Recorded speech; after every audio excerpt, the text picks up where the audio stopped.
This is Coach Lee, and you're listening to the Door Report. Tough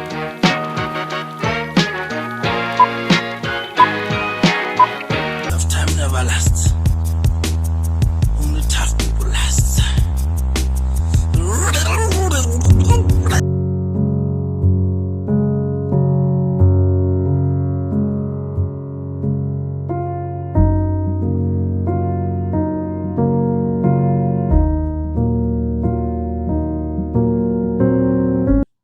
Welcome back into the Door Report, and welcome into episode 318 on a sunny, lovely Tuesday evening, June 3rd, 2025. I am Will Byrum, joined as always by my co-host, Trevor Hulan, aka Hacksquat Jim Duggan. Here at the Door Report, we are presented by 615 Collectibles. If you're into sports cards or sports memorabilia, check out 615 Collectibles on eBay. Items include NFL team packs, graded cards, individual cards, and more. You can find them on eBay directly at ebay.com/str/615collectibles, or you can just type in 615 collectibles in the eBay search bar. Shipping is always fast and free. Trevor, last episode was over 2.5 hours, or about at 2.5 hours. We had multiple guests. It was a great time. We were celebrating Vanderbilt winning the SEC tournament, getting the number 1 overall seed. I don't know what the length of this episode is going to be. It's not going to be 2.5 hours, but I don't think it will be short either, because the Vanderbilt Commodores, the number 1 overall seeded VandyBoys, hosting the Nashville Regional, basically a path to Omaha about as right in front of you as you can have. The other region was Southern Miss and Bama. Neither were looking strong. I believe Bama got eliminated early. Yeah. It looked good. 2 and Q. Yep, it looked good for Vanderbilt, and Vanderbilt's bats, to put it simply, and we will get into this a lot more, did not show up. No. That's the simple way to put it. There's a lot to unpack, a lot to break down. Decisions that some fans hated, some fans were defending, but I don't think any fans loved when it comes to the pitching staff. I didn't see anybody say, damn, I love that decision. I saw people defending it, saying I can see logic, and I saw people hating it. What I'm referring to, and we will unpack this more after the intro, is Connor Fennell being utilized in Game 2 of the Nashville Regional against Louisville. One of many, you could call them questionable, unorthodox decisions by Tim Corbin, not just now, but kind of this season. And in general, with how players have been utilized, I don't want to cast too broad of a brush. This team had a really good regular season. This team won the SEC tournament. I don't want emotions to rue the day. However, emotions did the day when we were negative early in the season and Vanderbilt had a small 5-week stretch of playing good baseball. Vanderbilt fans, and myself included in that, put on gold-colored lenses and ignored a lot of issues that were prevalent on this roster all season. And what I should have done, and we did it to an extent by not fully issuing an apology. I'm getting way too into this in the intro, Trevor. I apologize. No, good dude. Go off. We've just been talking about this so much going into it. We did not fully apologize and take back our take. However, we did continuously say we cannot wait for them to make a super so we can fully apologize. So while we didn't fully withdraw the issues that we had and saying, has the game passed Corbin by? This team has clear issues. From the beginning of the season, if we would have stuck by our guns, our exact evaluation of this team and this roster was 100% correct before the season ever began. That's the frustrating part of doing a weekly podcast and riding the waves of emotion, is sometimes you adjust your initial take and your initial take was correct. That's been, obviously, as a fan, the most frustrating part is losing on the field and being knocked out in the regional. But as somebody that puts a lot of time into this podcast, as me and Trevor do, it's frustrating that I did not stick by my guns. I saw what the problems were on this roster. I saw them miraculously win games as the Cardiac Commodores, and I bought into the hype train. And I got excited.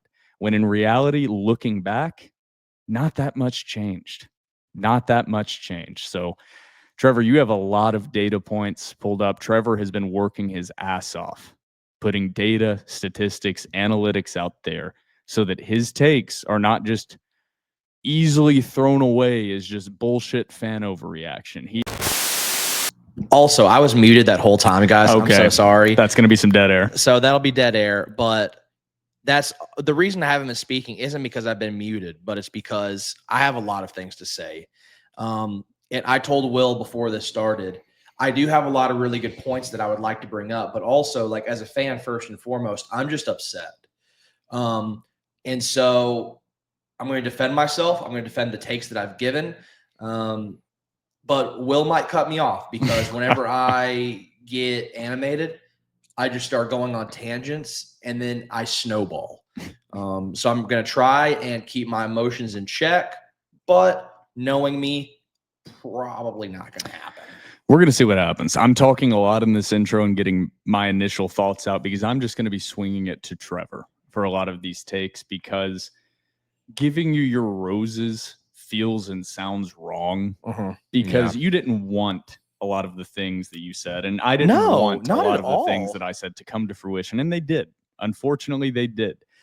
So we have, that's a lot for the intro. We have all of that to get into in this episode. We'll briefly talk about the rest of the NCAA tournaments and things that happened in the Knoxville regional that I'm sure are of interest to some Vanderbilt fans. But almost all of this is just going to be discussing what the hell happened in the Nashville regional from a team that was riding high, about as hot as any team in the country, basically running through the SEC tournament and then just falling apart. And Trevor has all the statistics to tell you about that. But before we get into all that and much more, we are now a part of the Rivals Publisher Network /On3 network.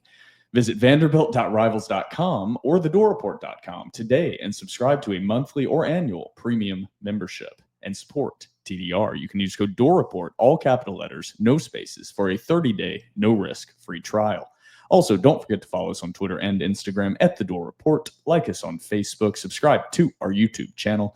Our podcast is available on iTunes, Spotify, YouTube, and Google Podcasts. And while you're at it, give our podcast 5 stars and a review on iTunes. It's now time for segment 1. Just haven't. I'm really disappointed in the Of course kind you of are. fucking progress that we've made. God damn it! Fuck this show. Take this fucking show and forget it. Forget fucking basketball. Welcome back into episode 318 of The Dore Report, and welcome into segment 1. Trevor, overall, the SEC, and I cannot find the graphic because guess what? I had it saved on Twitter, and Twitter is down. Okay, I didn't know if it was just me or if it was everybody too, but my Twitter was down. I was like, is Twitter down again? Yeah, I had this graphic, and I can just pull up the bracket because I'm going to misquote it if I don't, because I was just looking for that in the intro. But what I was going to say is the SEC, some are saying, has really struggled in this tournament. Yeah. While I do not disagree with that statement, I wanted to read off the teams that advanced first, just to get a picture of what happened. So this, you can skip past this part if you've been really invested in the tournament, but I feel like it's a good thing just to paint a picture of where we are at, basically in the Sweet 16 equivalent of the NCAA baseball tournament. So out of the Nashville region, Louisville; out of the Hattiesburg region, which was Southern Miss and Alabama, Miami came out of that one; out of the Tallahassee regional, Florida State came out of that one. Mississippi State was in that one and got eliminated. Out of the Corvallis regional, Oregon State, Chapel Hill, UNC won it. Out of Eugene, Arizona advanced. Oregon was eliminated quickly in that one by Utah Valley State and Cal Poly. I don't mean to laugh. It's not like Vanderbilt did much better. In the Conway regional, Coastal Carolina advanced. Florida was in that regional. Auburn advanced out of their regional. Out of Fayetteville, Arkansas advanced. Out of the Knoxville regional, Tennessee advanced. Out of the Clemson regional, which Kentucky was in, West Virginia advanced. Out of the Baton Rouge regional, which we multiple times stated was the easiest regional in the country, not even close, LSU did advance. Out of the Athens regional, Georgia was eliminated. Duke advanced. Out of the Oxford regional, Ole Miss was eliminated. And out of the old OVC, Murray State. Wait, are they still in the OVC? Yes. Okay. All these conference realignments, they're not in the OVC in basketball. No. Okay. Murray State advanced. Out of the Los Angeles regional, UCLA advanced. Out of the Austin regional, probably the second most shocking elimination, I would say, even though some did predict it, UTSA is a damn good ball club. Mm-hmm. But Texas, the winner of the SEC regular season, was eliminated, and UTSA has advanced to the Super Regional. So the reason I wanted to read all of that before we get into all the individual Vanderbilt stuff, because that's definitely at the top of the mind. Vanderbilt's a big part of this. The SEC tournament champion and the SEC regular season champion have both been eliminated before the Super Regionals. The number 1 and number 2 seeds in the NCAA tournament. That in and of itself is an indictment of the SEC. Before I start defending whatever, all of it, because I think there's some SEC bias Twitter that's kind of off the rails. And then there's some SEC bias Twitter that's speaking truth. And I think there's a lot of nuance and gray area in this that we talked about before that I wish I could just give super hot takes all the time and just do clickbait, but it's like there's nuance in here. So I read all that to say the SEC has struggled, clearly. Only got, 4 teams into the That is Super Regional? correct. However, and I get it. The SEC has struggled. I've already stated that. The SEC started with 20% of the teams in the tournament, 20.83%. We're now in the Super Regional. The SEC has 25% of teams in the tournament. They've struggled, yes. They have not dominated the tournament. But let's also not pretend that all the SEC teams just shit the bed. Now, was the ACC criminally underrated? Yes, I believe so. I think the ACC went 5-0 against the SEC in their regionals. So ACC also historically good baseball conference, really good. So I can swing it to you in a second, but I wanted to say all that to say, yes, the SEC was overhyped this season, without a doubt in my mind. However, when you're using metrics that rely on previous season data to rank these teams, just as basketball does with their analytics, you're going to have this happen every few years because the SEC has been so dominant for so long. Of course, all the teams are going to be at the top. They've won 6 straight national championships. Of course, the SEC teams are going to be skewed in all the metrics, which everybody loves because they're unbiased. That's going to correct itself if needed. But just keep in mind, the SEC has struggled this season, but there's a reason that there's a hype train behind SEC baseball because they've won 6 straight national championships. Yeah. So this isn't a Vanderbilt thing. This is just an SEC thing. I've seen both sides arguing, and I'm like, neither of you are correct. That's been the frustration I've had. I don't know what your thoughts are. If you think the SEC has struggled, was overhyped, whatever you want to call it. And here's my thing too. I totally understand what you're saying. I think you're correct. Also, from my perspective as a Vanderbilt fan, I do not care for the SEC. And if you're not Vanderbilt and you're an SEC team, I hope you lose every single game. Like the idea of SEC pride. Oh, this was not a brag. No.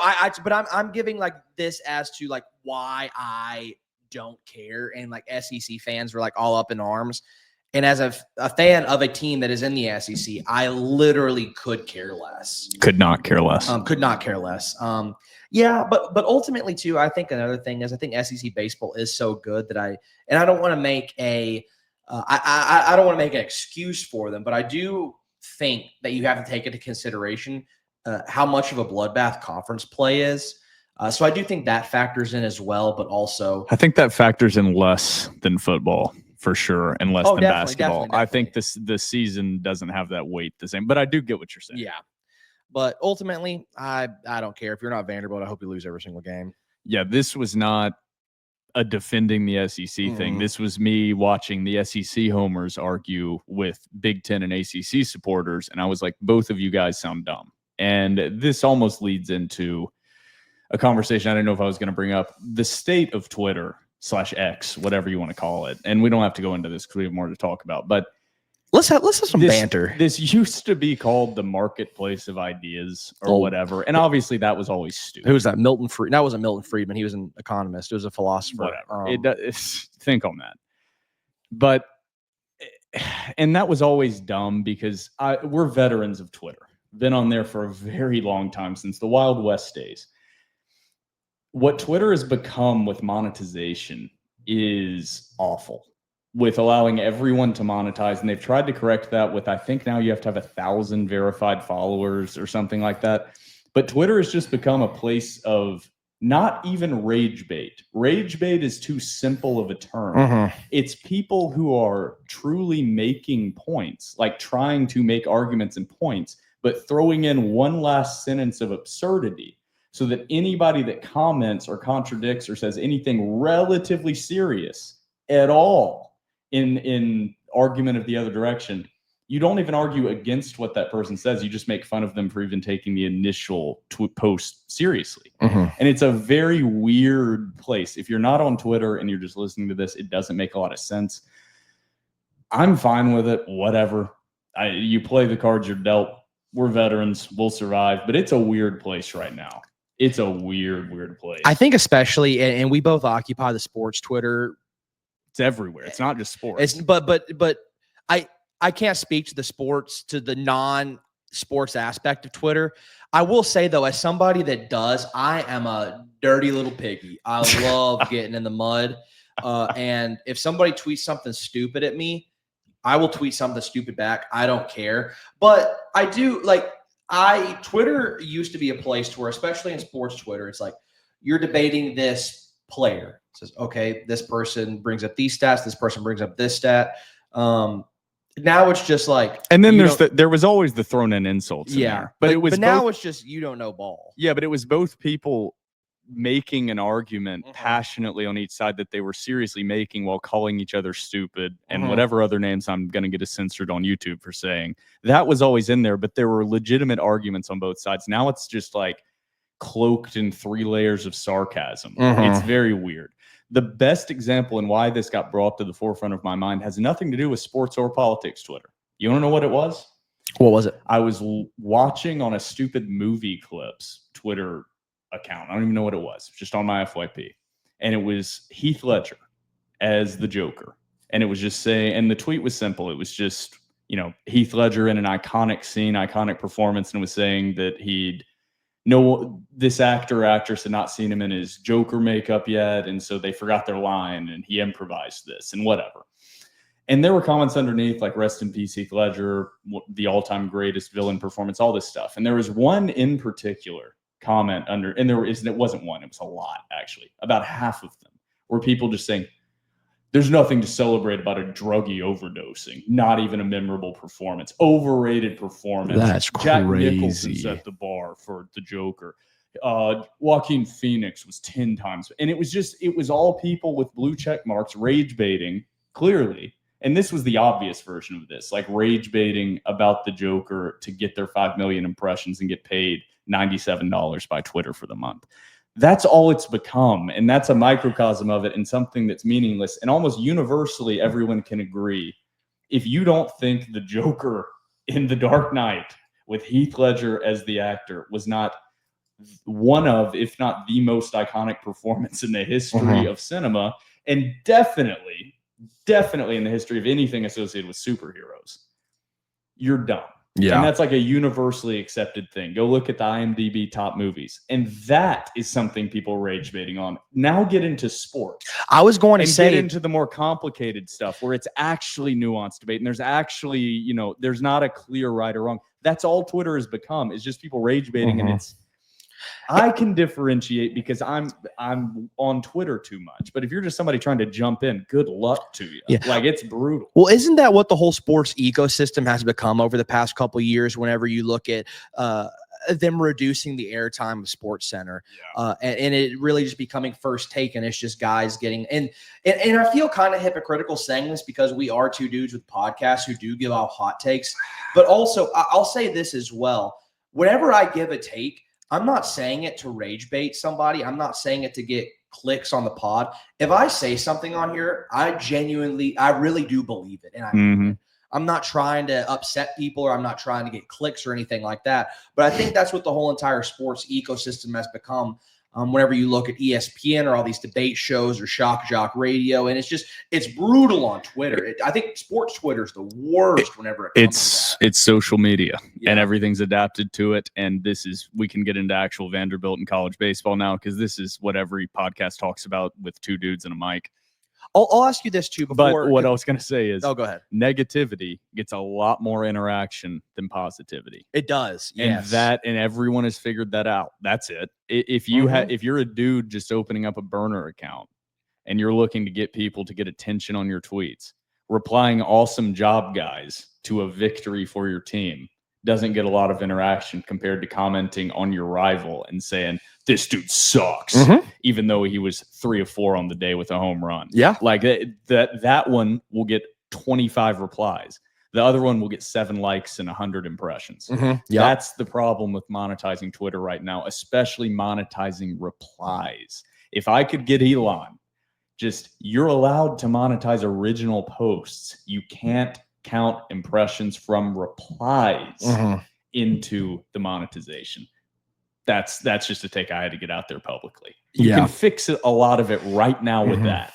It's pretty simple, but he doesn't want to. Yeah, do that and somehow keep Twitter from going down all the time. That would be, that's really that's really it. Yeah, the reason I also wanted to, because we've been in favor of a lot of the things that have happened on Twitter since Elon took over, because I will say Twitter was dying, and I've given credit on that. Now it's time for some criticism. There are some problems, and I'm not just pulling up the blank one like, have you seen the racism and sexism? Like, that's always been the there. bots are out of control. That will too. always be there. The bots are out of control, and that's the replies. It's the replies. It's these Moldovan bot farms. Yes, it's getting worse the more globally internet access goes. Dude, I went into TDR's DM request the other day. Dude, if we miss your DMs, like I try to go through and filter through and find them. The problem is real people get lost in that request because you can't. We're not ignoring you. Dude, it is thousands of check out my crypto portfolio. Here's the pro.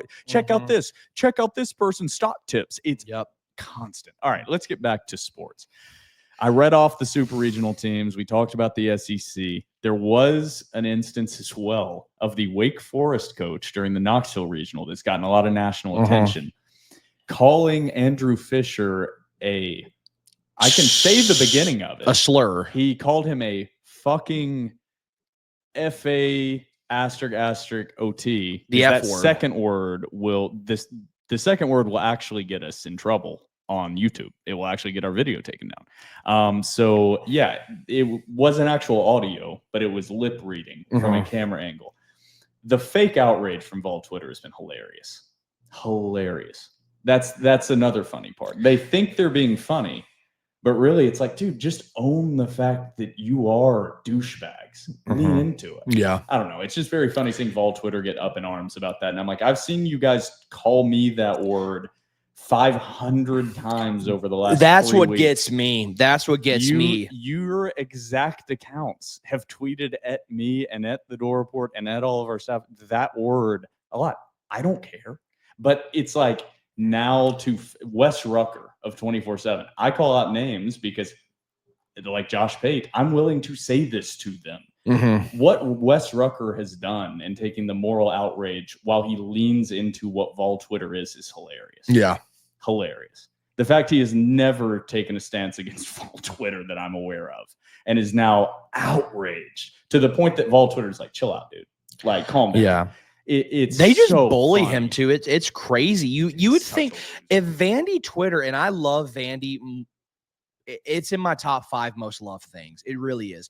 If Vandy Twitter bullied me the way Vol Twitter bullies Wes Rucker, I would hate every single one of you guys. Trevor, you are a bully, so you're not getting bullied. Bullies get bullied around here. I'm wearing a shirt that says bully. But I didn't mean to be harsh on the guy. Whatever. I don't know anything about him. I just saw his profile picture, and it was just a fish and a cutoff, and he was chubby, and it pissed me off. He didn't stand for the national anthem once, did you not? What?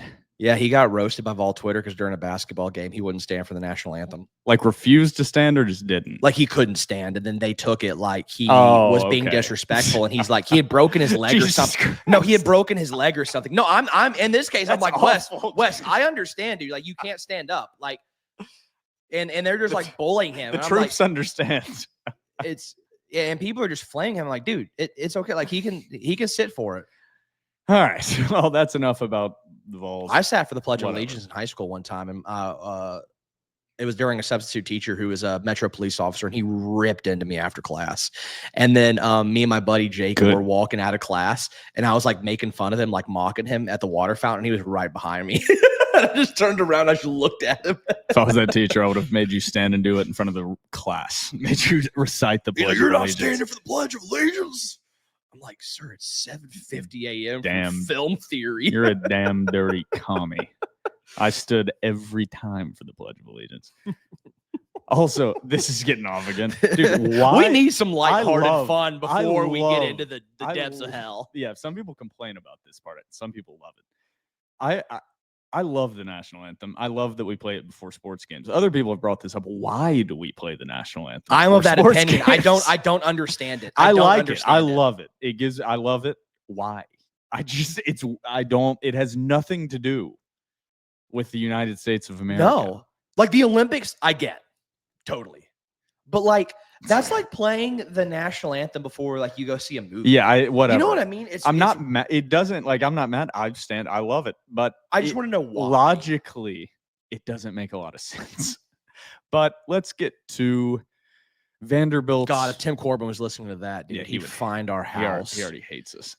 Getting to Vanderbilt's, and excuse my French, shitty performance in the Nashville Regional. We all know what led up to this. A phenomenal run by the Cardiac Commodores, an SEC tournament win. Brody Johnston, SEC tournament MVP, #1 overall seed, riding high. Vanderbilt came out in game one, struggled from the start. Wright State came out with a pitcher that had a 5+ ERA. Wright State's pitcher went 6 full innings, no hitting. Vanderbilt. Wright State was up 3-0. Inexplicably, Wright State's head coach pulled their starting pitcher, who was pitching a no-hitter against the #1 overall seeded Vanderbilt Commodores with under 80 pitches in the mid-70s, pulled him in between innings before giving up a hit. Vanderbilt first batter was Brody Johnston, who faced the pitcher who replaced Wright State starting pitcher, cranked one over the Green Monster, the mini Green Monster. Vanderbilt ended up coming back, winning game one 4-3, but I think we attended this game together, Trevor. We did. I Yes. think the feeling exiting that game was shit. We got lucky. Something is wrong. The bats were off. The swings were bad. The approaches at the plate were bad. And you feel like you just lucked out of winning game one. They did. I mean, they did. And then you're facing a Louisville team that started out struggling against ETSU, got down early, and eventually dominated ETSU. I think the final score was 8-3. Could be wrong on that in their first game. And Vanderbilt came out, and once again, pitching and defense was great. Great might be strong, but good. Really good. Vanderbilt gave up 3 runs. You should win when you give up 3 runs to the 2 seed in your home regional, your host site regional. Vanderbilt lost 3-2. Yep. There's nothing else to say besides the bats didn't show up. If it was, 13-12, you could talk about the pitching. And you could talk about individual guys that struggled and control the zone and whatever. The strike zone was really tight from the umpire. That should have contributed to more runs. It should have. Yeah. He was consistently tight. With You the know strike what the zone all is. game. He didn't change it. We hated it, but he called it He tight all did game. not give up the corners at all. He didn't. And Vanderbilt left a lot of guys on base, I believe. And I'm getting the 2 games mixed up between Louisville and Wright State. But yeah, Vanderbilt lost 3-2, and you're headed to the losers bracket. The infamous, that will forever be known as the infamous Connor Fennell game. During the Louisville game, and let's bring it up now, Tim Corbin, while losing that game in the 7th inning, I believe it was, decided to bring in Connor Fennell out of the bullpen. Huseman had already replaced Bowker, and he brought in Fennell in a game they were losing, the presumed starter for Vanderbilt's 3rd game. Win or lose, Connor Fennell was the presumed starter. Tim Corbin decided to burn him. Fennell came out, did a great job. 3 scoreless innings. Great job. The bats didn't perform, didn't get the hit, and now Fennell's burned for the remainder of the weekend. Questionable decision.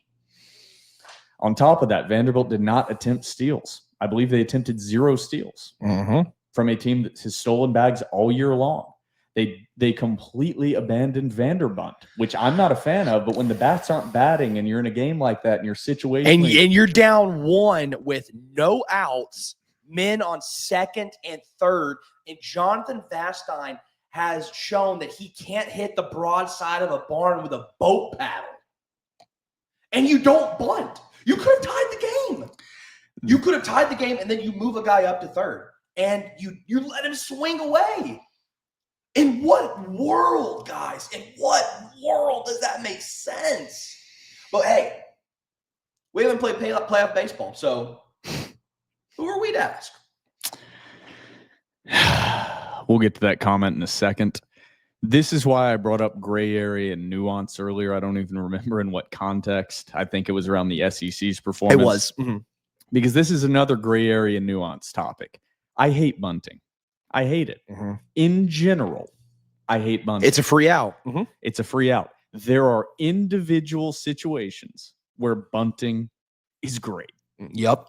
And especially a team like Vanderbilt, who the first half of the season and throughout Tim Corbin's entire career has built their style of play around small ball and moving runners, getting ducks on the pond and moving them around to home plate. The Vanderbunt. It's a common joke. It's so common. And they just abandoned it. They just abandoned it. And I cannot understand. Somebody that hates bunting was begging for a bunt from the stands. Trevor, we were there together begging for a bunt. It didn't happen. No. Vanderbilt didn't capitalize. The reason we're keying on this is in the second half of this, we're going to have a real discussion. A real discussion about, has the game passed Tim Corbin by? And I know he hates that phrase. And when we say has the game passed Tim Corbin by, that doesn't mean he sucks and he's an idiot and he doesn't know ball and any of that. Yeah. That doesn't mean that. No, it does not mean that, guys. When the game has passed Tim Corbin by, we are meaning he's no longer the elite head coach in college baseball that is out thinking everybody he plays. He's making it to Omaha consistently. That's not what is happening anymore. I think the window of Tim Corbin winning national championships is over. Yeah. And that's what I mean by has the game passed Tim Corbin by. I wanted to be wrong. I pulled back from that statement a lot in the last 5 weeks, and I wish I wouldn't have, because the same problems presented themselves. Tim Corbin adjusted, but then was not willing to do the in-game adjustments to his adjustment. I don't know if that logically clicks in the minds of Vanderbilt fans, but there's a lot of nuance to this and a lot of things that were very frustrating throughout this regional. And I'm glad you brought that up, because whenever we say that the game has passed Tim Corbin by, I am not pro Tim Corbin right now.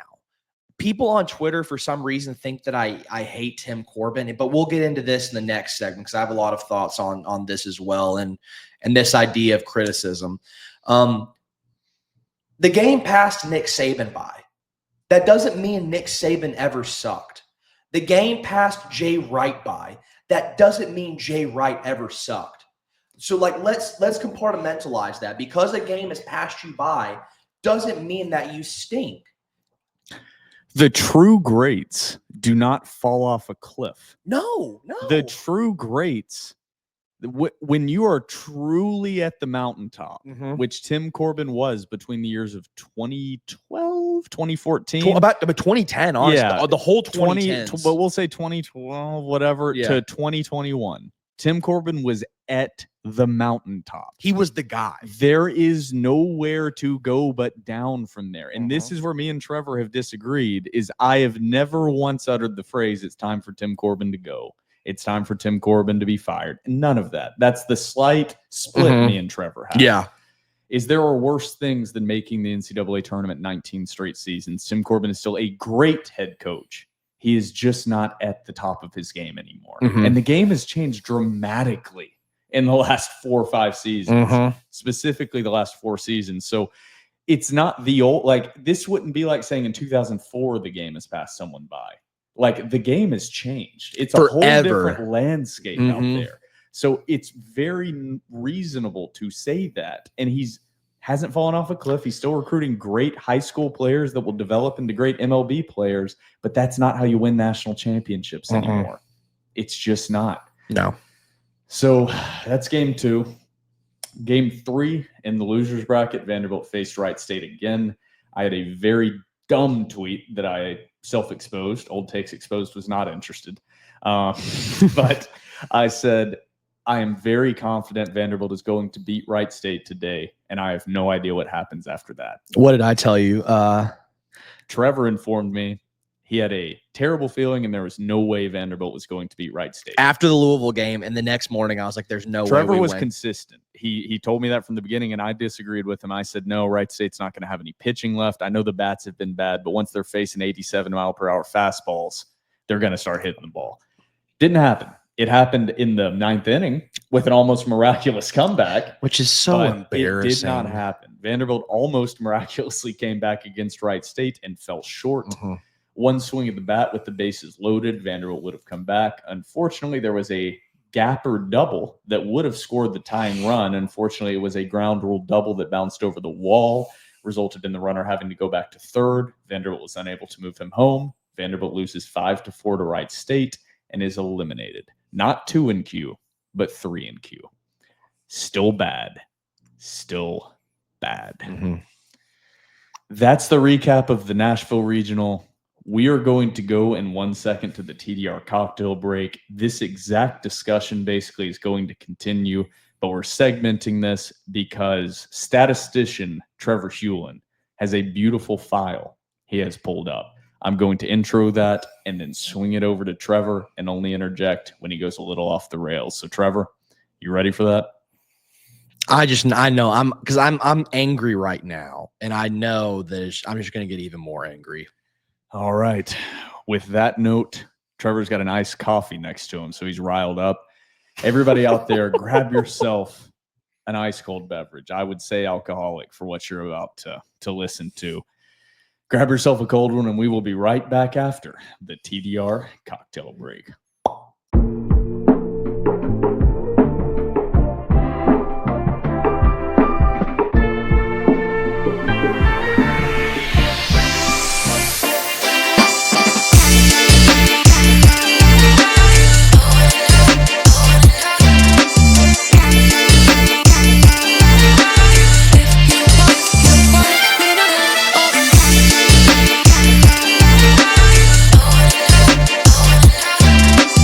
Welcome back from the TDR cocktail break, and welcome back into episode 318.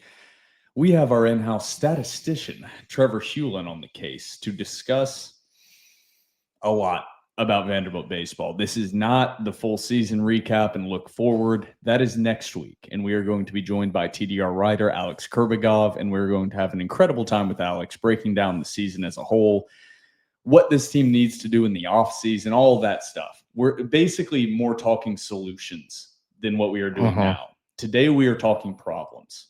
And I know that's the easy part, is talking problems. But before we get into the data, Trevor, and I know we keep teasing it, we didn't really dig into the quote Tim Corbin gave after the Louisville game. Vanderbilt beat writer for the Tennessean, Aria Gerson, who I've made my statements about Aria. As have I. Feel. Yeah. She knows baseball. She's one of the best baseball She's writers great in the at game. baseball. I've never said anything negative about Aria's baseball coverage. Great at baseball. Aria asked a question, and I've never said anything negative about Aria's baseball coverage. She knows baseball. Okay, so I've said that. Aria asked a question to Tim Corbin after a, let's just face it, devastating loss to Louisville, where Tim Corbin knows he made a mistake with Connor Fennell. Let's be frank. He knows he made a mistake and expected Vanderbilt to come through, and they didn't. And he knows he did. He's human. Aria asked, literally, the question was, what is Vanderbilt's bats were doing well? What's the deal with the offensive struggles so far? To which Tim Corbin basically responded something along the lines of, have you ever played playoff baseball before, Aria? You're facing really good pitchers. Something along those lines. And then went on to say in exact quotes, don't go searching for a lot of ancillary bullshit. We just didn't get the hit. That got a lot of negative attention, deservedly so. The response of, have you ever played playoff baseball, Aria? A-hole response. Corbin is a legend. He knows better. I bet if he could go back in time, he wouldn't say it like that. But he was frustrated after a game. I'm not going to be defending Corbin a lot, so I'm getting that in now. I can understand the frustration and the reaction from some Vanderbilt fans. Like, he literally looked at Aria and said, offensive struggles? Have you ever played baseball, you stupid bitch? That's not what he said, man. He was clearly very frustrated. A question was asked that was the equivalent of asking a football coach, why was the offense not good? That was basically the question. Pretty softball question. It was a dumb question. And Ari is great at baseball coverage, but that question in that moment, after a lot of dumb questions throughout the year, that's like a question out of an intern's book. Like, it's terrible. So I'm not defending Corbin. It was a bad response. But me in that exact situation, I can understand the frustration of being asked, why did the offense struggle? It's like, because we didn't get the hit. And that's kind of true. That is what happened. Like, we can get into all the criticisms of Corbin not recruiting the right guys and all that stuff. But in that moment, the players that you have are on the field and they just didn't get the hit. That was the offensive struggles. The offense was clicking for the last 5-6 weeks, and now it wasn't. That's baseball. And it's like, I don't know what she was looking for with that answer. Is Vanderbilt just faced 2 pitchers that were not to the standards they've been facing all season, and they couldn't hit the baseball? That's kind of the case. I mean, Trevor, you have the stat. I'm not going to steal your thunder. What did Vanderbilt hit throughout this Nashville regional in 3 games? So in 3 games versus 3 starting pitchers who all collectively had an ERA above 4.0, Vanderbilt on the weekend batted 111 against the best pitcher was Louisville in game 2, and he had just above a 4.0 earned run average. The other 2 guys had ERAs in the 5s and in the 6s, and Vanderbilt hit 111 against them. Unacceptable. There's 111 in baseball, and I love drawing equivalents to other sports. I just do. That's like going up to a basketball coach and asking after a game where his team shot 24% from the field and saying, what was wrong with the offense? It's like, we didn't make shots. And you can have criticisms of the strategy of the offense they used, of the scheme they're utilizing, of how they attack the defense and how they utilize the rotation and all that. But at the end of the day, if you shoot the equivalent of 22, 24% from the field, you just didn't make shots. And that's kind of where I sit with this baseball team right now. Is I'm going to have my criticisms of Corbin. There is no doubt. But what we saw in this regional is just, where did the bats go? What we have seen just didn't happen. They just didn't get the hits. And you're going to express right now, after I've now defended, that the reason we have been critical of Tim Corbin and why we are going to continue to be critical is this is not a one-year occurrence. I think that's the big problem, and what Trevor is going to expose with these numbers of multiple seasons. I don't know how far he's going back. This isn't like Vanderbilt is just coming off an Omaha run 2 years ago, and they've been bounced from regional play 4 straight seasons. That's a trend now. Something is wrong. Something that was not happening before is happening now. And that's what the frustration is just watching fans bury their head in the sand at any criticism of Corbin. I'm not calling for him to be fired. But if you don't have criticism of what you have seen the last 4 seasons out of Vanderbilt baseball, then your expectations have gone from championship expectations to just, we got a good team expectations, which is fine. But just know you have lowered your expectations and you are watching worse baseball. I think that's actually a good starting point, because there's a couple of things I want to hit. I wanted to hit on. Obviously, the offensive production.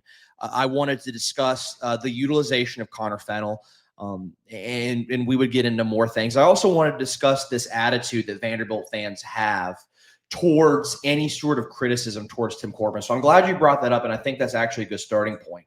I have been hypercritical of Tim Corbin all year long, as anybody who follows me on Twitter or listens to the podcast or interacts with us on the board knows. I've been very critical of Tim Corbin.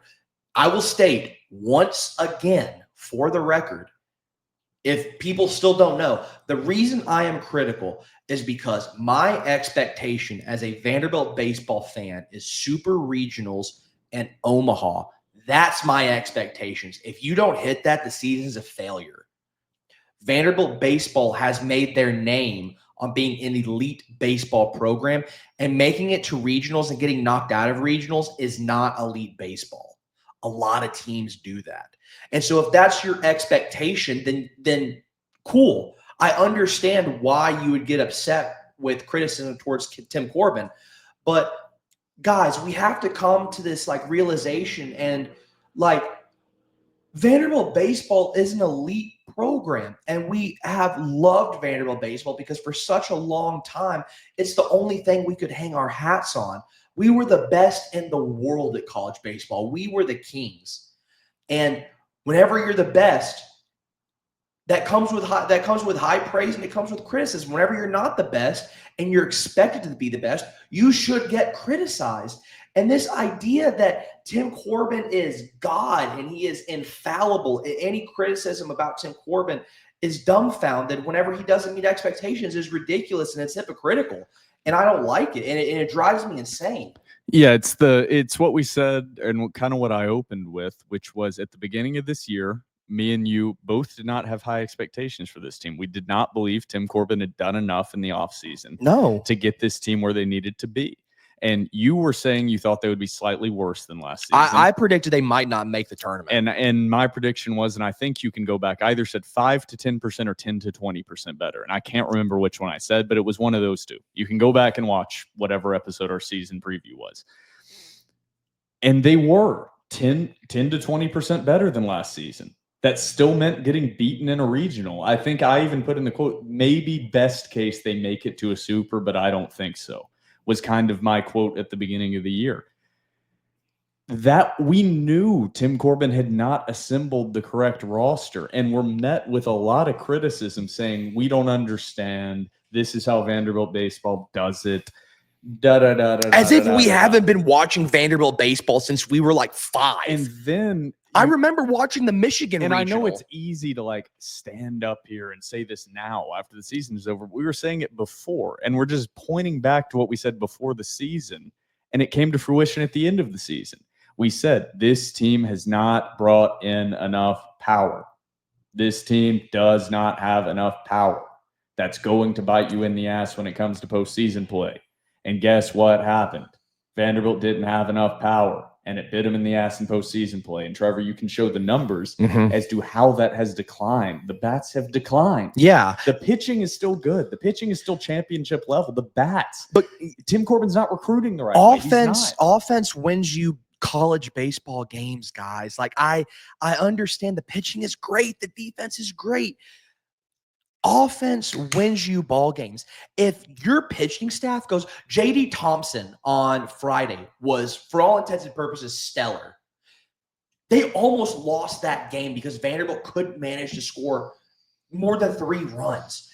That is a problem because good pitchers are going to give up 2-3 runs a game. If your offense can't score that much, you are screwed. And so I've been critical of Tim Corbin. I've been critical of the offensive plate approach. And people are saying, oh, you don't know this. You don't know this. It's fine. So I went back and I crunched the numbers. I went all the way back to 2017 and collected data from 2017 up until this season. I collected batting average, OPS, slugging percentage, home run totals, RBIs for each of those teams from 2017 till now. I went in and because I don't want people to be like, oh, well, you didn't account for this or you didn't account for these games. And obviously this team played more games, so they scored more runs. They had more abilities to go to the plate. And so I saw that for what it was. I went through and it's so for OPS, which I'm about to run through, I ran it through a statistical program to calculate for outliers. And so whenever I give you these numbers for OPS through the years on base plus slugging, I went through and I saw that based on this analysis, if a player had less than 20 plate appearances, they were 3 standard deviations away from the mean, which for those of you who don't know stats, means they're an outlier. So since they were an outlier, I removed those guys to give a better picture of the cumulative stats. So starting. So I want to add in, Trevor is currently pursuing his doctorate and did a lot of statistical data research. I did a lot of that with my master's. Basically, MBA. my entire stuff is doing stats. All that Trevor, so these exact numbers that Trevor is about to read you're not going to be able to find these exact On D1 numbers baseball, on yeah, D1 baseball or anyone won't else. reflect this. These are corrected for outliers of players with less than 20 plate appearances. So Mhm. those are removed. Yes. So if you go and fact check exactly these, they're going to be slightly different, but the point remains the same. Yeah. That's the large picture. It's like these are not made up numbers. No. Whatever. If you want to have a deep debate and discussion about Trevor's statistical analysis and what I'll show you the utilized, stats program. you can go to thedoreport.com, subscribe to a premium membership, and you can start a thread. And I promise you, Trevor will explain and talk through his methodology 100% with you. Yeah. I trust that Trevor. We're has going to have gone it up through- tomorrow. We're going to Yes. have it up tomorrow. Trevor is going to be releasing a premium member. Do you want to make it member only? It's up to you. No, we can make it available. I would like to make it available to everybody. Okay, if we're at gonna all make it. possible. We are gonna make it available to everyone. This is premium level content available to everyone. So Trevor is going to make all of this available, and you can disagree with it publicly. But Trevor, I believe I make the statement for you. You're standing behind all of this data you're about to put forth. Yeah, and like you said, thank you for bringing that up. Because Will's right. If you go through here and you look at, say, D1 baseball or ESPN, this isn't going to be the OPS that showed. Like I removed outliers. So if a guy had 3 plate appearances and got 3 hits, his OPS is going to be crazy and boost in OPS. Likewise, if a guy had 5 plate appearances and only got 1 hit, his OPS is going to really change that data. And why this matters is Trevor wanted to be very specific, and I were over explaining this. Yeah, I didn't want to I didn't want to do a gotcha to anybody to prove a point. Yes. Why this was done is Trevor wanted to analyze individual players. So all of this is sums from individual players, because as everyone knows, if you've tried before, stats in baseball are a lot freaking harder to download in comprehensible fashion and non-PDFs than college football or college basketball. This was a lot of manual work from Trevor here.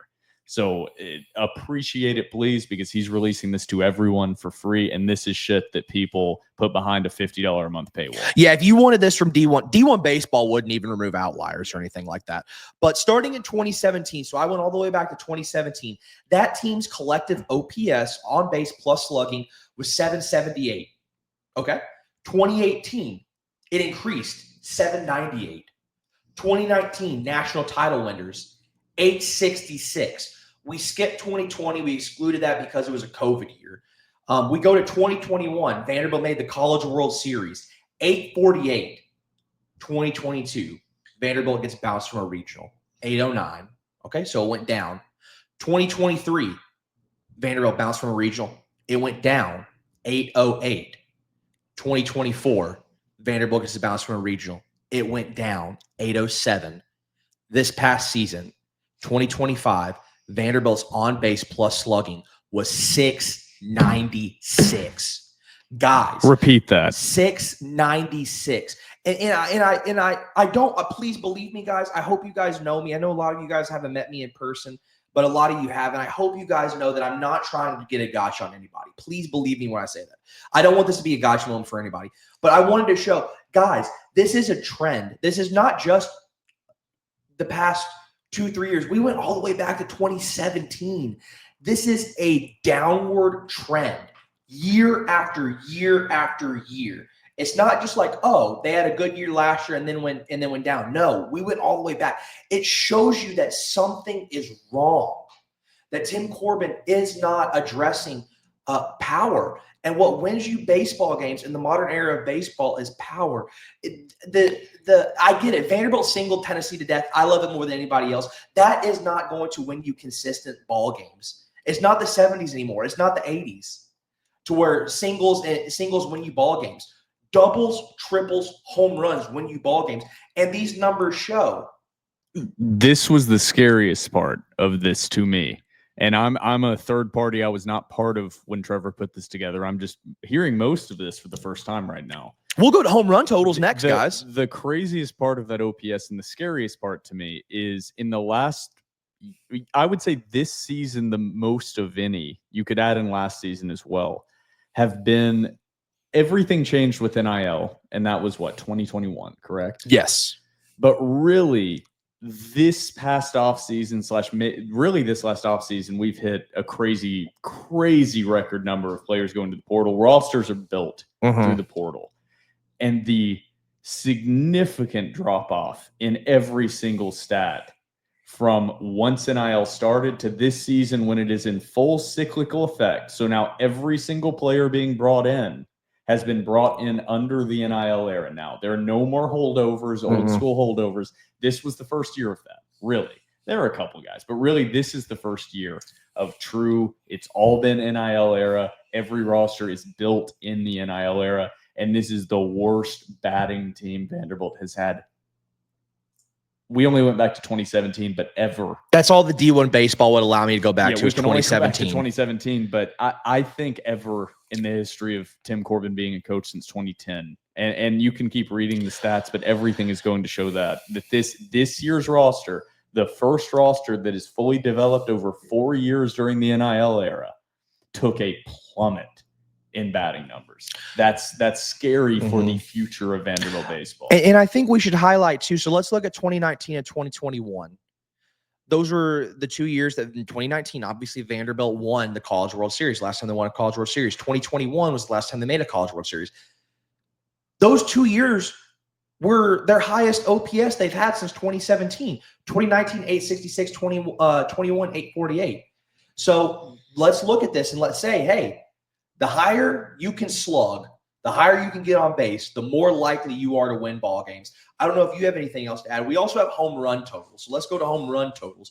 Chicks dig the long balls. Yeah, that's true. You know what? Who else digs the long balls?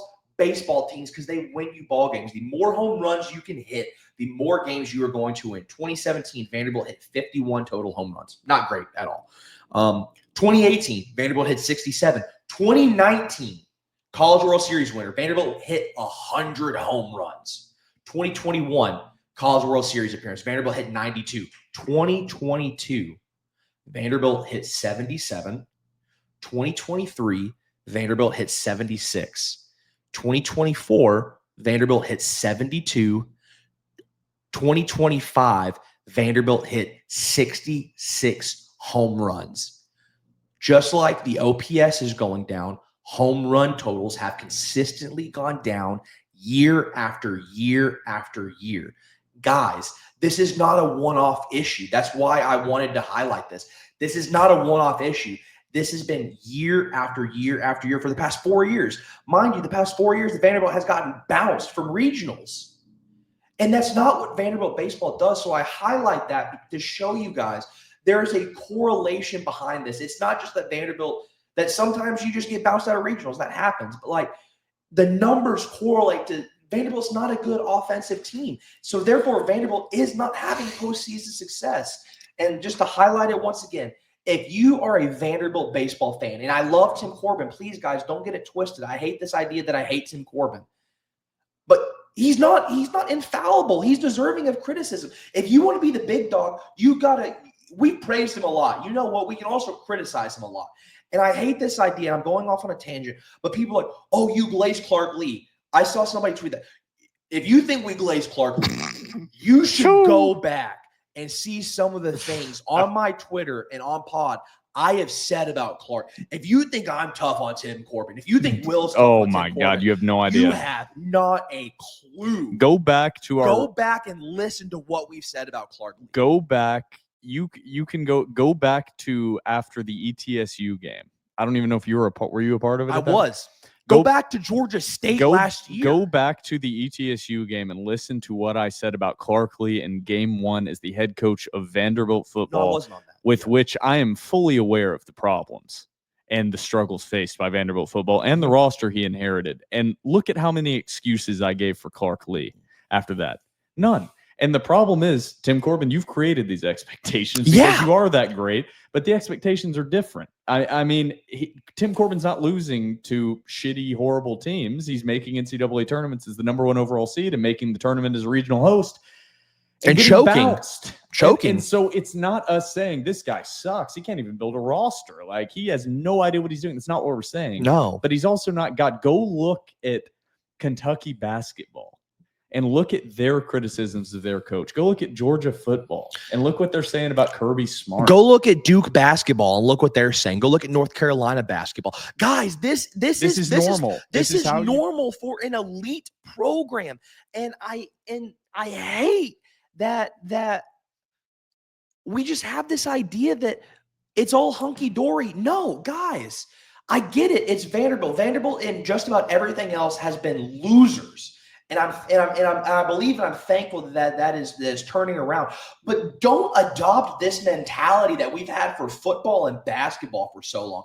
This is different. The standards are different. It is okay to have championship level expectations. Do not lower those. Please, guys, don't do it. I'm not a fan of moving goalposts. No. That's been like a main thing with Mark Byington, is when people were talking about that St. Mary's game and they blew it. And what the hell was he doing? Like, I'm not going to criticize Mark Byington because he blew away every expectation and the goalpost I had set before the season. I said making an NCAA tournament would be a Herculean accomplishment, and he did it. Yeah. So I'm not going to sit here and say, man, he sucked because he didn't manage the game properly in his NCAA tournament appearance. I'm like, that's frustrating. But it's not because I'm not moving the goalpost. Same with Tim Corbin. The expectations are at minimum. I repeat, like underline. If you are the most at minimum Tim Corbin lover, the expectation is super regionals. How is that great? Like, and that's how the is most that forgiving. crazy? That's the most forgiving expectation you can give. But I did want to emphasize what your data shows.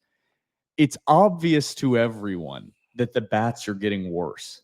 Like everybody accepts that. The main criticisms that we and specifically you have received is that when Vanderbilt won championships before, let's say 2019, Vanderbilt won because of elite pitching and defense, which is very true. Very true. Very true. However, their offense was also on a whole different level than it has been the last 4 seasons. They hit 100 home runs. That's the difference. Is yes, they did win behind pitching and defense. 100 home runs didn't lead the country, I don't think. But it was damn it was good. serviceable. And that's the point. Is there is a minimum you have to have with power, with OPS, with the bats that Vanderbilt's just not even close to right now. And the frustration has been, and I'm not going to bring up any specific quotes. We have plenty of time during the offseason and baseball offseason. But the frustration has been the lackadaisical mentality and quotes. I don't know what it is behind the scenes, but the quotes from Tim Corbin have not seemed like he realizes there's a problem. And I think that's what, if Tim Corbin was like, yeah, the whole game has changed and it's taken us some time to adapt and we're working on impacting, and Vanderbilt faces you're never going to get all of this, and Vanderbilt faces their own struggles with the transfer portal and credits. And so it's difficult. You're never going to get all that, but he hasn't even mentioned anything like that. That hasn't even been in his mind in any quotes. He's doing the bare minimum in the transfer portal. And then he goes on the radio and says, I hate it when people say the game's passed me by. You have to utilize the transfer portal more than a couple guys like Mike Mancini and Riley Nelson. Absolutely. You have to. And this offseason is going to be a huge litmus test. Tim Corbin, we gave him credit halfway through the season. He allowed his players to change their approach at the plate. More home runs, more strikeouts. It didn't benefit them, and he didn't adjust back to the Vanderbilt during the region, but we gave him credit for that, and he deserved it. He listened to his players. Now, is Tim Corbin able to listen to correct criticism and say, I have to utilize the transfer portal more? I have to. Exactly. Not just with pitchers. I have to utilize the transfer portal to bring in power. It can't be 3-4 guys. Or it can't be 2-3 guys. It has to be 5, 6, 7 power bats coming in, and 3-4 of them hit, and you have an entirely new roster. Yep. And I understand some people are going to say that's unrealistic. That's not how he does it. I'm like, that's how you have to. That's how the teams that are winning. Let's call it what it is. That's how Tennessee's doing it, and Tennessee right now. I'm a Vanderbilt fan. I didn't know if you wanted to say but right now, and people can clip it and take it out of context. Right now, Tennessee's a better baseball program than Vanderbilt. They just won a national title. And the last 4 seasons, Tennessee is a better baseball program. They're headed to Supers again this year, directly off a national championship. Vanderbilt's been bounced from 4 straight regionals. If you are a Vanderbilt fan and can't utter those words, then you are burying your head in the sand. And whatever happens, you can dislike the antics, you can dislike their mentality. Do better than them. Yeah. Prove that's not how you build a baseball program, because to me, right now, as an objective, I don't want to use this term, as an objective journalist, Tennessee's a better baseball program right now. And that's hard to hear. It That's hurts. true. It hurts. The Yeah. results speak for themselves. Vanderbilt beat Tennessee in a series this year. Great. That's regular season. Yeah. Regular season supposedly doesn't matter to elite programs. So great. Vanderbilt beat Tennessee in a series. Great. Tennessee advanced to a super regional. In my opinion, that's better. Sometimes you have to call a spade, even if it's your enemy that has a spade. Yeah. It is what it is. Well, and we bring that up because people who are going to be like, oh, that's unrealistic. You can't. No, guys, I get it's unrealistic to an extent in what you said, that Vanderbilt does suffer from credits and credits transferring from other institutions that other programs, other public schools don't have to really worry about. But whenever you look at the teams that are succeeding, that are winning ball games, that are making supers, that are going to Omaha, they do that year after year. Tennessee does it. And I don't want to hear this nonsense from Vandy fans or any talking head that Vanderbilt doesn't have the NIL funds. Here's the thing, guys. Bullshit. Here's the thing. Vanderbilt baseball is the most successful program that Vanderbilt has out of the big three for the past well over a decade. Vanderbilt baseball has fully funded themselves off of former player donations. They have the best facilities in America based on player donations. If you combine former player donations with the money that boosters are willing to put up, I do not think there are very few teams in America, maybe LSU, Texas A&M, Florida, that could compete with the money that Vanderbilt baseball could throw at kids. I don't want to hear from any talking. It's going to piss me off when I hear it, that people are going to say Vanderbilt can't compete. That's horseshit. Look, That's a lie. This is my point with that. I mean, I agree 100%. You don't even have to get up in arms about best facilities, player donations, donors. Everybody called a lot of BS on Vanderbilt having legitimate NIL funds in basketball and football.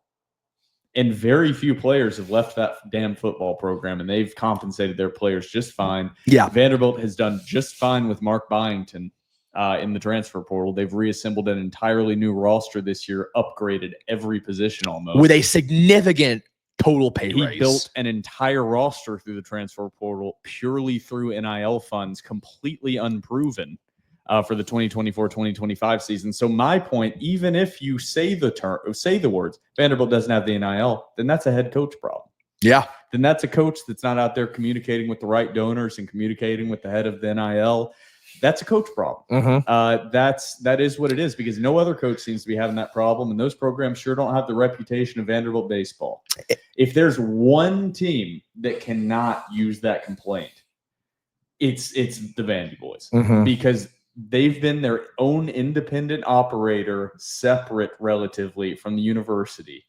Now it's time to work with the university. Can you adapt? Yeah. Can you adapt? That's the whole point. Like Tim Corbin at one point for a decade was the best coach in college baseball, no questions asked. Players would say it, fans would say it, journalists would say it. The point is not, was Tim Corbin great in tarnishing his legacy? We're right now in the year 2025. It's not 2014 anymore. We have to look at the modern landscape of college athletics and say, is Tim Corbin willing to change? And you brought it up. A lot of the old school coaches weren't. No. And they retired. They retired. They left. And that's totally fine. But Tim Corbin doesn't seem to be leaning that direction right now. So he needs to adapt before he does tarnish his legacy. That's what I'm afraid of. The full what he's built will never be tarnished. No, he'll always be the greatest there ever was. But I don't want the memories, and this is a horrible analogy to draw. I don't want the Tim Corbin story to be he had to be forced out at the end because he was unwilling to adapt to NIL. In the same way that if they would have fired Derek Mason before the COVID year, that the memories of Derek Mason as the head coach of Vanderbilt football would be a whole lot different. Very different. Obviously, insanely different. If you took that out of context and haven't listened to episodes of TDR, you would dismiss me and give me a 1-star on Apple Podcasts, and I couldn't even disagree with you. But there is some line to draw there in like, don't throw away everything that you have built because you're unwilling to adapt to the modern landscape because you're stuck in your ways. And that's what it feels like is happening right now. Yeah. Well, and it's like you said, how do we solve this, guys? How do we solve this? And this will be the last thing I say. How do we solve we got to this? get to message board questions. It's the portal. It's the portal. And that's how you solve it. You don't bring in freshmen no more. I love Brody Johnston. Don't get me wrong. You don't bring in freshmen. You bring in upperclassmen that have power. That's how you do it. That's how you win nowadays. And Tim Corbin going on 104.5 The Zone and saying, it pisses me off when people say the game's passed me by. Tim, baby, I love you. I love VandyBoys baseball more than I love almost anything in the world. If you are not willing to adapt and bring in power through the portal, it has passed you by. Adapt or die. I love you. Time comes for us all eventually, and it looks like time has come for Tim Corbin unless you are willing to change. But so far, through the past 4 years, you have showed us you are not willing to change. This will lead great into our message board questions from our premium subscribers. Please go to thedoreport.com and subscribe today so you can hear your questions read on the Door Report.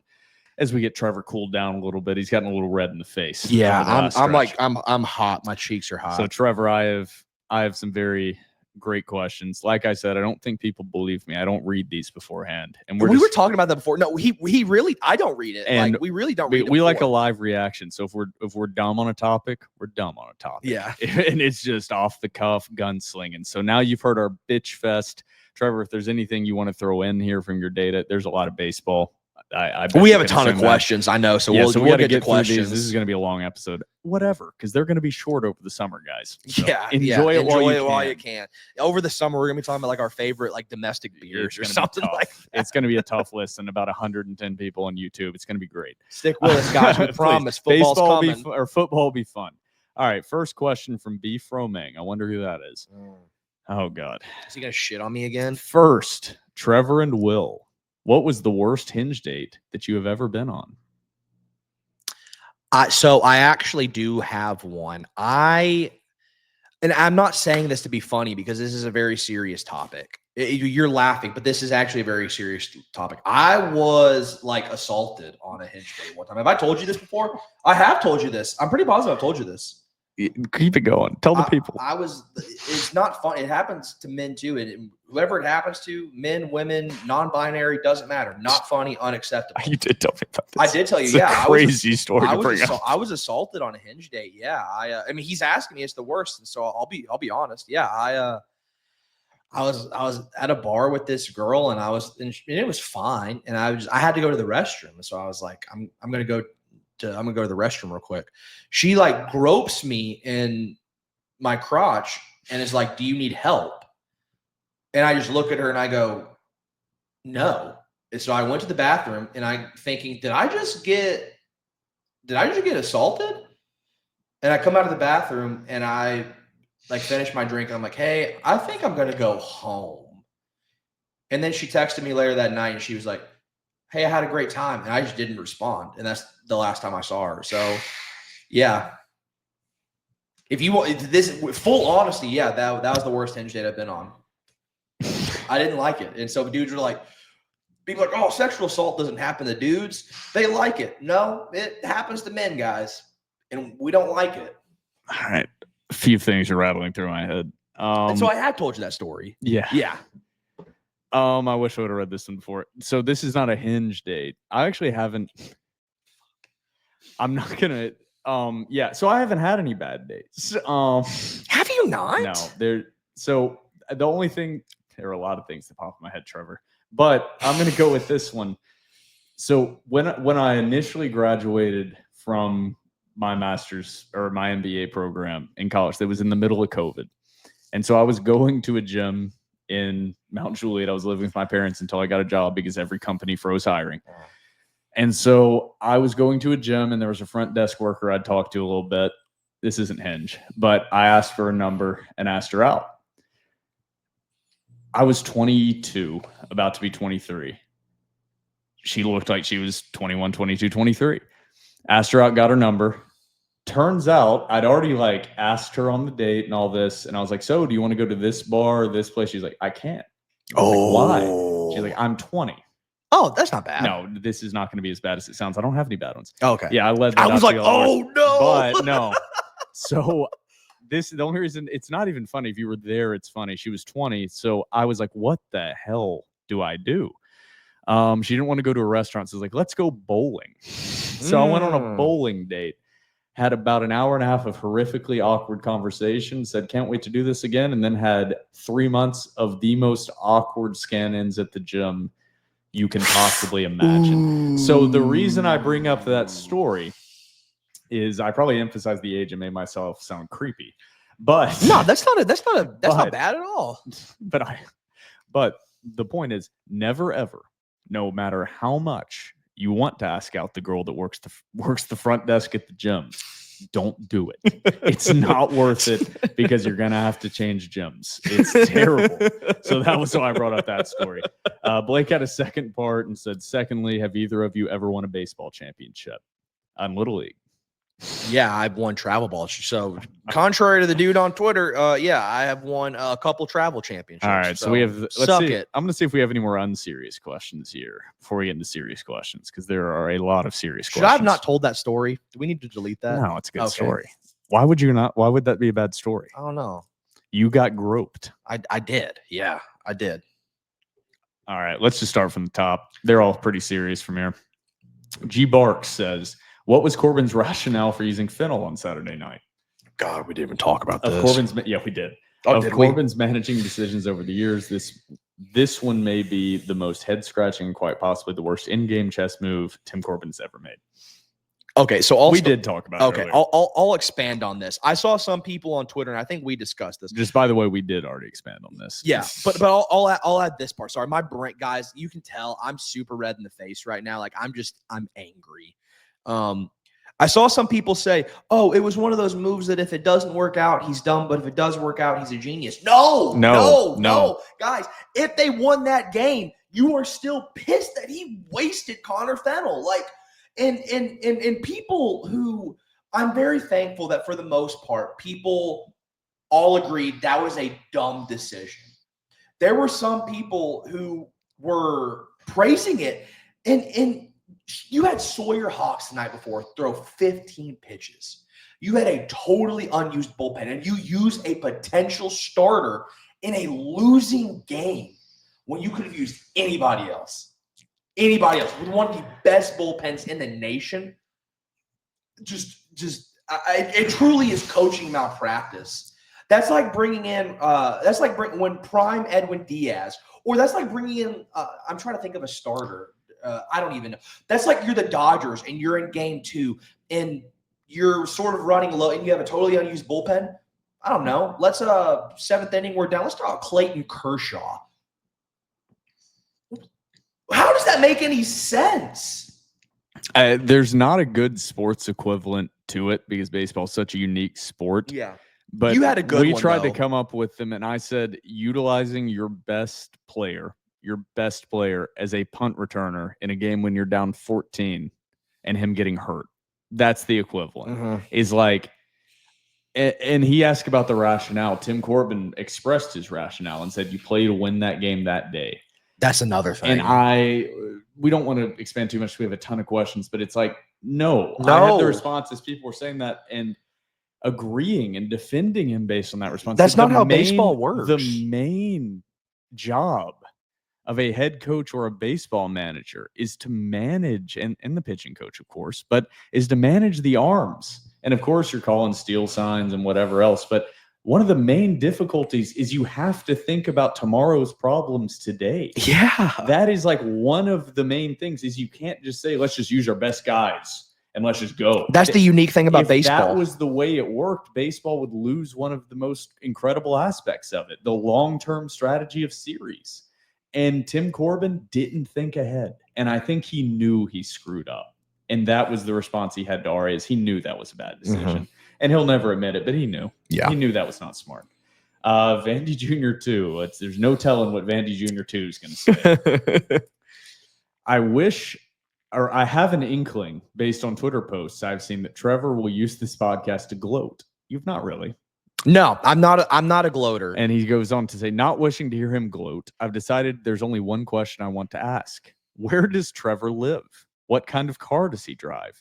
What's his favorite liquor store? On what street corner does he peddle his wares? And are you sure Phoebe has a lifetime home in Will's bed should anything bad happen to Trevor? Mm-hmm. Actually, that question comes from my cousin Vinny, a master welder who was recently named the 2025 winner of the American Welding Society's Best Torch Technique Award. Even if I don't get any answers, I have a friend named Liam who often says, I will find you, I will hunt you down, and I will resolve our differences. TIA for the answer for this all-important and urgent question is I have to leave tomorrow and wish not to leave any loose ends untied. Mm-hmm. Always a lot. You got answers to those questions? I don't think I've gloated. Well, that his other questions were he didn't want that question. Okay. He said, Trevor, though, where do you live?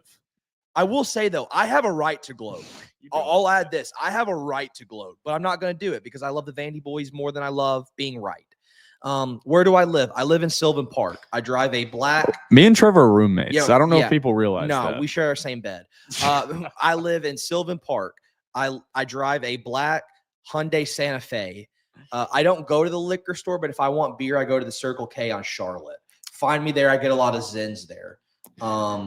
Where do I peddle my taverns? Or peddle your wares. I go to Pedal Tavern. You got that Nashville mind. I go to Gold's Gym every day in Bellevue. Yeah, he didn't ask me. I kind of want to give answers. I was fixing to say I am not hard to find. Yeah. And yes, Phoebe does. Phoebe is safe. If something happens to me, I trust Will wholeheartedly. Also, going back to it, if anybody ever harmed Phoebe, I would unalive you.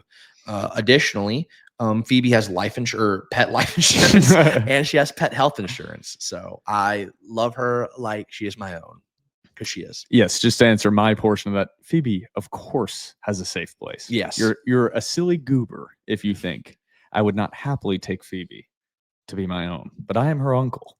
I also took photos last night. She was curled up in his lap, and he's like, "You need to post those." Some of the accusations. This is crazy. Whenever people like Will hates Phoebe, I was dumbfounded. Yeah, This guy. I didn't know. That's the biggest lie ever. In my response, I also put something in there because I don't read these beforehand, but I did put things to get the conversation going and said also SEC's performance in general overrated.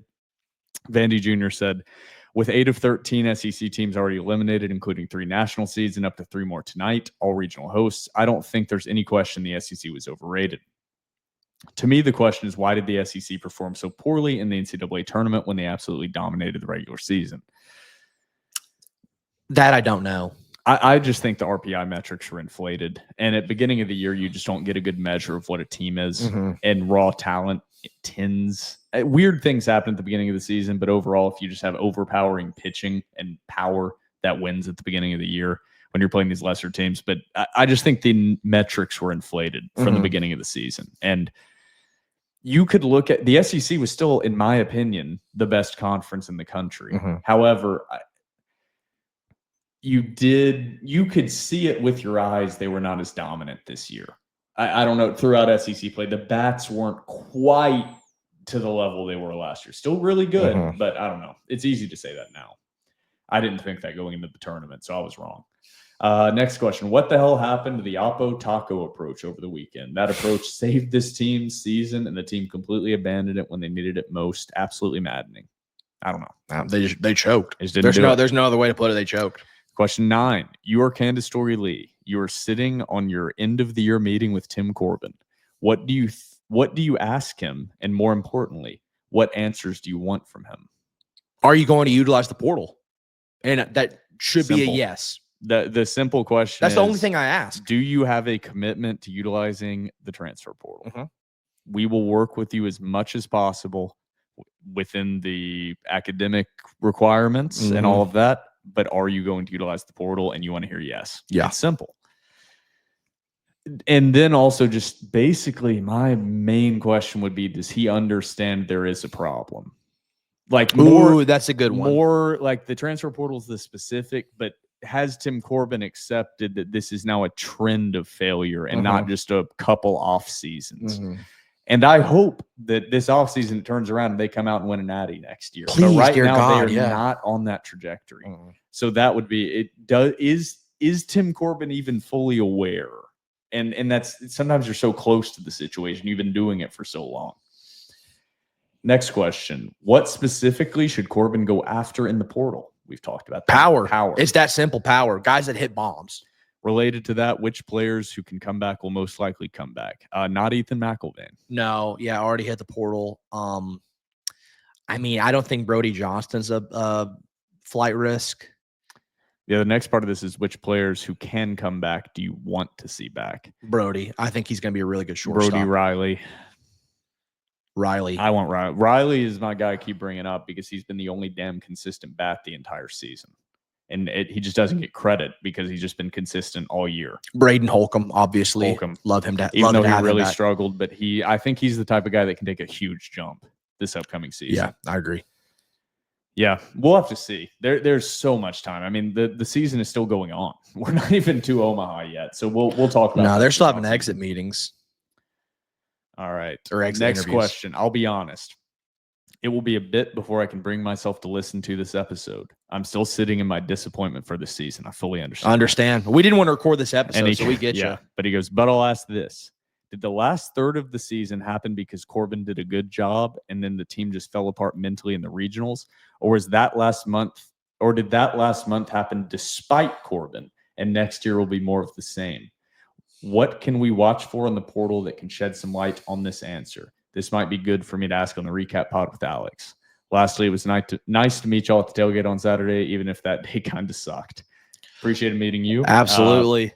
Do we want to hold that for Alex? Yeah, let's hold that for Alex has basically, I think everybody knows our answer. So, well, Alex, I think, has additional insight based on a scoop he got, and we'll let him give it because that's we will his answer right. that next week. And That's a I'll very make good note. question. Tune in. There's an interesting answer to that. Next, it seems like this team for the last few years has a strike zone problem. How the hell can you expect to hit the ball when you are constantly swinging at junk like a bunch of blindfolded 5-year-olds hammering at a pinata? I agree. I call that the Jonathan Vastine It's a approach. statement I've made that like there's no data that I have to bring up to back this up. I watch and I have watched a ton of college baseball the last couple months. Vanderbilt makes less good foul contact than any team I've ever seen. Mm-hmm. Every other team, it feels like if you throw a ball in the strike zone, they're at least fouling it off 90% of the time with solid contact. They're just off on the timing. For whatever Vanderbilt's doing, whether they're sitting on an individual pitch, I can't say exactly. They're swinging and missing at a lot of pitches with no contact. And some of that is the shift to power. I get that, but man, it's been some bad approaches. And we criticize Scott Brown, but there's some criticism to go around. Yeah, Jason King. All right. What do you think about Corbin throwing up the white flag by pitching Fennel? Once again, the bats failed. If your name isn't Brody, Holcomb, Rigdon, Nelson, be prepared to compete or leave. Yeah, we've talked about Fennel. Yeah, I think that was just you can make the argument that cost him this. That could have cost him the series. Yeah. There are some of these we're gonna have to speed through because we've talked about it. What difference could Cam Kojal have made in this year's lineup? Haven't said that name in a while. Feels like Corbin has not gotten enough criticism for letting him walk. I agree. That's a good point. I will say, in defense of Tim Corbin,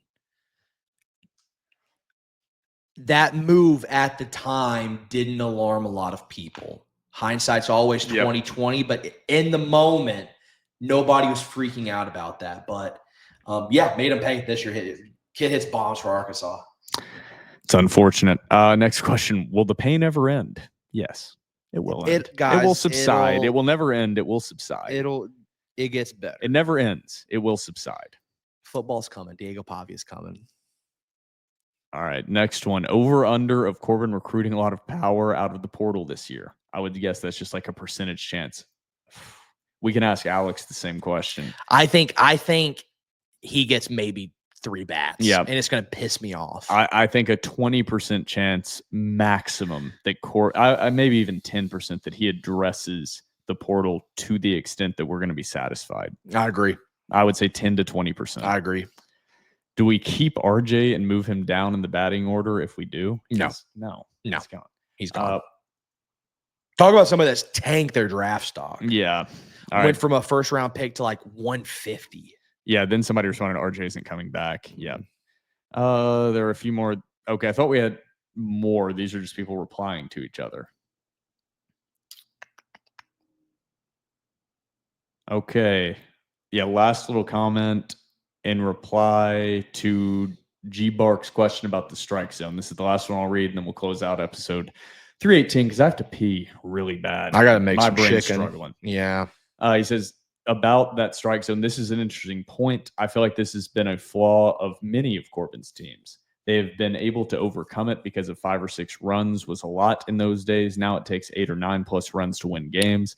I believe this is an approach of Corbin to get pitch counts up, and we can end up taking fastballs down the gut and get behind and hitting defensively. Is it just rearing its ugly head because of the hitting talent, or are we just consistently putting hitters in the hole with the approach of run-up pitch counts? That's a wonderful point that he hit on, that a few years ago, 4 or 5 runs was safe. It's not anymore. It's what's safe is 8 or 9. But there's runs. also the side of that I do want to agree with that, and I agree with the statement. Mm-hmm. But 4 or 5 years ago, Vanderbilt's bats were a lot better.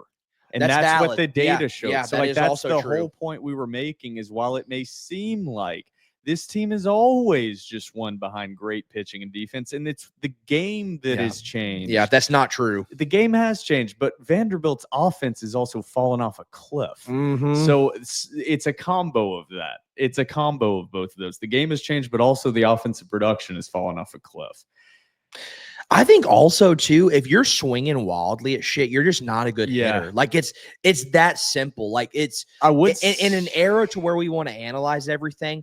Joey Votto, one of the greatest hitters of this generation.